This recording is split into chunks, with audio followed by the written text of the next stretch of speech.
We're back with another mockbuster. This time, it's Iron Man. Although, we're calling him Metal Man or Iron Hero. Whichever you choose, I think they both work because look at this guy.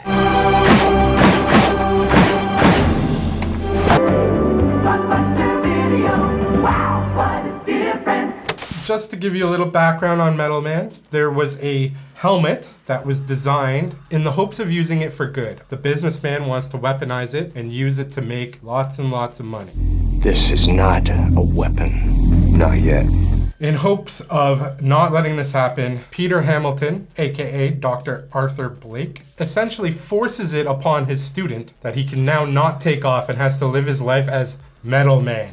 You have become the most advanced human species on this planet. The special powers of the suit? Strength is way up there. He can punch guys really hard. He has some invulnerability to some degree when he says the word shield. Shield! I feel like shield should just be on all the time, but it might drain the juice, which he has to replenish with these little green things that he just like jams into his neck. It's kind of Matrix-like, where the human body is the battery and it's powering this machine. But obviously, we need food. But the mask... No mouth. We didn't make a mouth for some reason. Yeah. Although it looks like we did, we didn't. So all he can do is just put some horrible, horrible green liquid into his neck. Insert the tip of the bottle and squeeze. Can I talk about the helmet? Because look at this thing. It looks like Big Bad Beetleborgs, okay? Just painted the way that Iron Man is. The two-tone, but they swapped the red for a maroon. A more purpley maroon. Obviously, it's because Iron Man came out the same year. This is 2008. Trying to capitalize on the trend. It's just so awkward because it looks like just like a chubby Iron Man. Yeah, it's face-wise. Face-wise. It's just disproportionate. Like almost Alpha 5, but not big enough. Yeah. But not small and sleek enough for Iron Man. It's unfortunate because the doctor died, so he can't take the suit off, and he just has to, this is his life now. So I'm stuck in this damn thing forever? I'm afraid so. He can say stealth and make sure that people can see his regular body. Oh my god. What? He had the shield, he had the invisibility. Yeah. And then he had stealth. These were two different things. Right. Why? You could go stealth and look like a human, Yeah. or you can go invisible and look like nothing. But wouldn't you just want all of them on at the same time? Well, I don't think you could be invisible and look like something. What if I wanted to be invisible and invulnerable? That you could do. That's fine. Okay, that's good. Yeah, he did that. When they were chasing him and he was invisible, you could see when he got hit, he used the shields. All right. Yeah. That's what's good about this movie over some of the other knockoff movies that we've watched, is they don't utilize any of these kind of abilities. They're just like, oh, I'm Batman with a gun. Here I am. Sure, Kyle wasn't Iron Man, but at least he was doing things. And he was punching guys. He was flipping them around. He threw one guy into two guys. He was whooping some ass at points. He didn't have any, photon cannon, or whatever they said in Marvel vs. Capcom 2. Yeah, but I mean, he was designed to be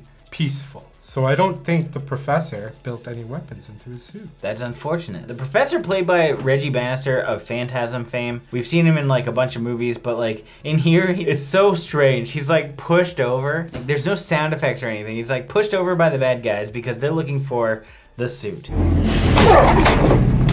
A research scientist at the university was found murdered.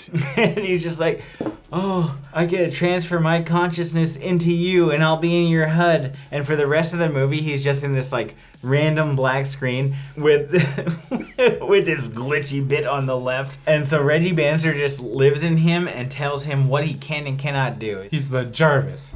I'll fill you in on the way. Now let's get out of here. Can't think of anything else he had. A charm, I would bet. Oh, you mean the girl walking to class? Yeah. Yeah, he had a crush on her. Oh, let me guess. Julie?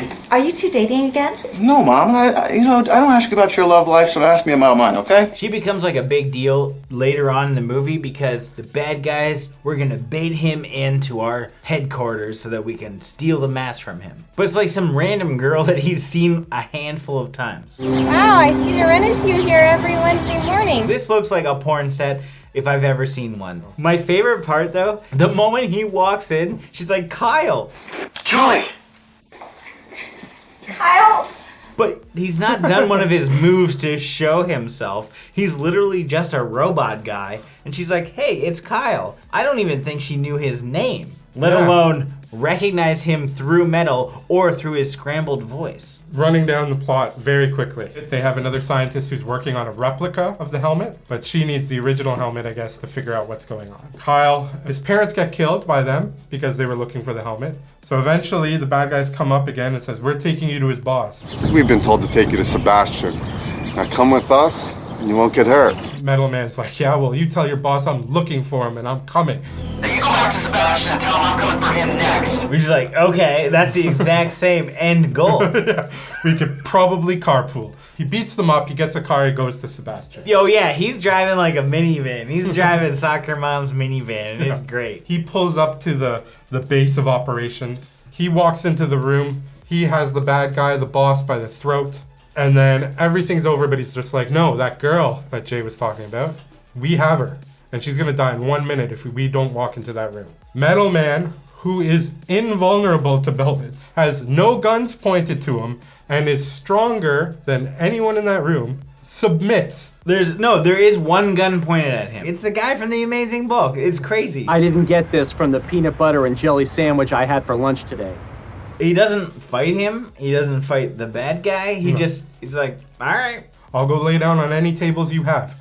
It's just like a close-up of him talking to like the bad guy scientist. And he's like, hey, I've got a plan. We're gonna get out of here. Here's the whole thing. It cuts to a wide shot and there's like a henchman just sitting right there.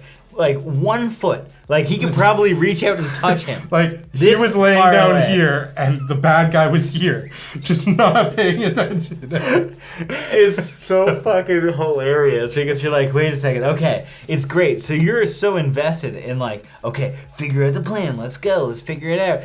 And the bad guy's right there. The plan was she was gonna say, hey, I need to leave the room to deliver a blood sample to the boss. And then Metal Man just punches him in the fucking face. And they have fight. He could have just done that the whole time. He could have been punching everybody here because he's made of metal. That's his shtick. Plan successful. Scientist goes to the evil person. He sees through it. He's like, I got something for you. Now get on that table. Metal Man and his not really girlfriend escape to a barn. What's going on, Kyle? What are you doing? Yeah, they just like go to a random barn in the middle of nowhere and I they just think it sleep was on the some hay. scientist's parents' house. But they just like lay in a bunch of hay. It's too much for me. But now here comes the exciting part.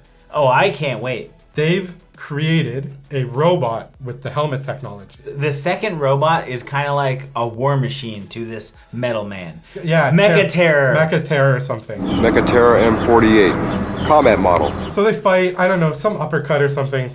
Mecha Terror goes down. But also, the scientist is now merged to the replica helmet. It's as if they didn't have the budget to make her a full suit, so she just has like black spandex the whole time. And she just doesn't have armor, but apparently she has the same skill set. Then, out of nowhere, a third helmet comes out. Exact replica of the other two. As the bad guy puts that on, scientist says... A code? A code that will destroy whoever's in the helmet. Will destroy only who is ever in this third, previously unknown helmet. And he just melts into a pile of goo. Yeah. First, like a chicken. Yeah, it's just like something weird, and then eventually it's just silly putty. Yeah. And then roll credits. I made sure I was 1 step ahead of you. But there's a stinger. Oh, thank God. Metal Man and Metal Woman walk up to each other. Stealth mode, so you can see each other. They say, hey. It takes a awfully special girl to fall for a guy with a metal head. It takes a special kind of guy to make a girl fall for him in a goofy helmet. And then... It's Ironheart. You know it. And then they unstealth and then just rest their heads together. Because they can't kiss, because this goes back to what we were talking about. Like, there is like a couple inches of armor between them. They can't ever touch each other. They can just rest each other's armor on each other. And then roll credits. No Metal Man will be back, or no cameo of the Bulk walking around. Lisa! It was a very clear ripoff of Iron Man. The unfortunate thing is you didn't have the charm that like a Tony Stark character has. Wow, I see you run into you here every Wednesday morning. Yeah, well, you know, I gotta meet with Dr. Blake today, so... The scientist, she was okay. She was probably one of the better actors of the whole movie, to be honest. But, you know, not something that would kick off a whole cinematic universe, you know? Right. If Diana stayed alive, oh my god. I miss her. But unfortunately, we forgot to mention this. They did try to use the replica helmet at first, and they put it on her assistant, and just like blood comes out. Yeah. She's like, well, that zapped her to death. My bad. Yeah. Then they take it off her and just clean it up, hosed it down, got back to work. I want you to get back to the lab and give me real results, you understand me? But that's only what we saw. How many other Dianas did they run through? Well, it couldn't have been that many, because they only just got the helmet. So don't worry. There's other Dianas out there for you. That's a deep cut. The bad guy had no charm, no intimidation. I think that's the problem with like trying to rush out these like productions on like low budgets is like you don't stand a chance. Right. Are you saying that our guy here, who looks like he's straight from High School Musical, does not have the charm of Robert Downey Jr.? Yes. It's still better though. This is still better than a lot of the other ripoff movies because there were actual fight scenes. We had groups of guys getting beat up. Whether they were killed or not, they couldn't die because they had to come back later. But they got beat up and it was fun. Yeah. I mean, and the pacing wasn't as bad. They edited it better. Not a lot of useless kind of like B-roll or things like that. Right. And the CG was actually used to enhance scenes as opposed to make up for something that they didn't shoot, where you might watch something like The Amazing Bulk and it's all CG because they didn't have sets. Now for plan B.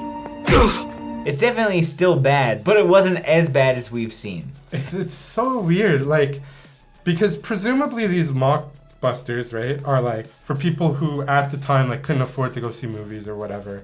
You would go rent these from Blockbuster. Right. It's like, yeah, I can't bring my family to Iron Man. We got to watch Metal Man tonight. Yeah. So we assume maybe this is it. Maybe it's a cash grab or whatever. But it's weird from our perspective looking back at like at the time if I saw this and then Iron Man, I'd be like, oh wow, Iron Man's really good. But then if I saw Iron Man and then this, I'd be like, wow, this is so bad. Right.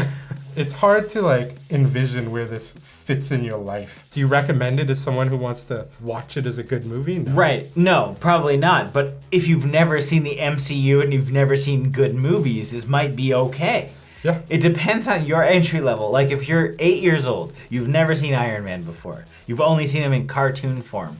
I think if you watch this, you'd be like, fuck yes, this is awesome. If we were 8 and it was like around the time of like Power Rangers, be like, this is amazing. There's no blood, there's some action, there's not too much romance. It's like something a kid would definitely enjoy. Although they love fucking Coco Melon and crap. The way this movie makes money is by like tricking parents into picking up this movie thinking that their kid's gonna be so happy. I think I would be happy. Iron Man was #1 for the MCU. This could have been the start of something. And I kind of wish it was, to be honest. But imagine you're a kid, right? And it's like opening day of Iron Man. But on Monday, you come back to school. You're like, did we all watch Metal Man? Yeah. It's like, remember this part? It's like, no, I don't remember that part. The mockbuster has an obligation to really capture the highlights of the movie that they're mocking so that the poor kids who are watching it instead of going to the movie could be like, remember this part? And they're like,